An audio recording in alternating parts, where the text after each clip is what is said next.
আবার আমন্ত্রণ দেশ সংবাদে।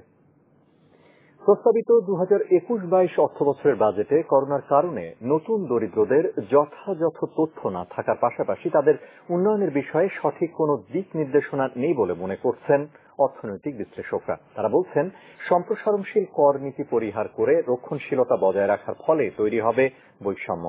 সামাজিক নিরাপত্তা, স্বাস্থ্য ও শিক্ষার মতো খাতে বরাদ্দ যেমন বাড়ানোর কথা ছিল, সেটিও আশানুরূপ হয়নি উল্লেখ করে বিশ্লেষকদের অভিমত, জীবন জীবিকাকে প্রাধান্য শিরোনামে আগামী অর্থবছরের জন্য যে বাজেট ঘোষণা করা হয়েছে তাতে নামের সঙ্গে বিস্তর ফারাক দেখা যাচ্ছে। Centre for governance studies CGS এর উদ্যোগে বাজেটকে সামনে রেখে বাংলাদেশ কি বৈষম্যমূলক পুনরুদ্ধারের পথে শীর্ষক এক ওয়েবিনারের আয়োজন করা হয়। 2021-22 অর্থ বছরের প্রস্তাবিত বাজেটটি কেমন হয়েছে সেটি নিয়ে নিজেদের মতামত তুলে ধরতে গিয়ে অর্থনৈতিক বিশ্লেষকরা জানান, করোনার কারণে নতুন দরিদ্রদের যথাযথ তথ্য না থাকার পাশাপাশি তাদের উন্নয়নের বিষয়ে সঠিক কোনো নির্দেশনা নেই। জনসংখ্যার সঠিক তথ্যভিত্তিক তালিকা না থাকায় অনেক যোগ্য হয়েও কর্মসূচি থেকে বাদ পড়ছেন। একই কারণে গত বছর সামাজিক সুরক্ষা খাতে 50 লাখ পরিবারকে প্রধানমন্ত্রী 2,500 টাকা করে দেওয়ার পরিকল্পনা করা হলেও 35 লাখ পরিবারের বেশি তা পায়নি। সম্প্রসারণশীল করনীতি পরিহার করে রক্ষণশীলতা বজায় রাখার ফলে বৈষম্যমূলক পরিস্থিতি তৈরি হবে। বাজেট নিয়ে বিশেষজ্ঞদের পরামর্শ বাস্তবায়ন না হওয়া যেমন হতাশাজনক, তেমনি সংসদেও এটি নিয়ে অর্থপূর্ণ আলোচনা হচ্ছে না বলে অভিমত আলোচকদের।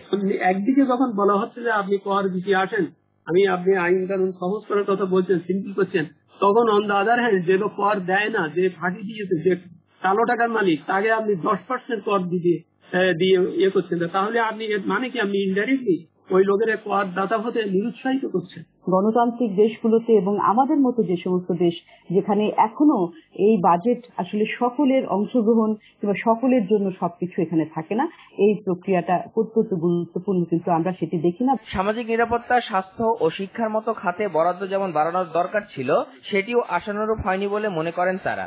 আয়ের যে বিরাট একটা অসামঞ্জস্য বাংলাদেশের সৃষ্টি হয়েছে, এটা প্রত্যেক দিন পুঞ্জীভূত হচ্ছে এবং বর্তমানে বাংলাদেশে যে ইকোনমিক মডেল চালু আছে, this is not going to stop. কারণ এই ইকোনমিক মডেল চালু করতে তারা বাধ্য হচ্ছে।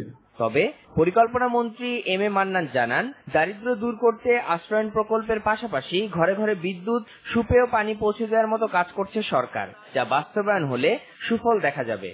আমরা বাংলাদেশের 16-17 কোটি মানুষের প্রত্যেকের ঘরে বিদ্যুৎ নিয়ে গেছি। আই সোয়ার, আপনারা কেউ এখানে বলতে পারবেন না 20 বছর আগে আপনারা এটা বিশ্বাস করেছিলেন যে এই দেশে আমাদের জীবনদশায় সকল ঘরে বিদ্যুৎ যাবে। বাট দ্যাট হ্যাজ বিন ডান। এইটা দারিদ্র্য দূরীকরণে সরাসরি ভূমিকা রাখছে। শাহাদাত হোসেন, দেশ টিভি, ঢাকা। করোনা ক্রান্তিতে অন্তত 6 মাস ধরে রাজধানীর চালের বাজার চড়া। কেজিতে 50 টাকার উপরে বিক্রি হচ্ছে আটাশ ও পাইজাম জাতের মোটা চাল।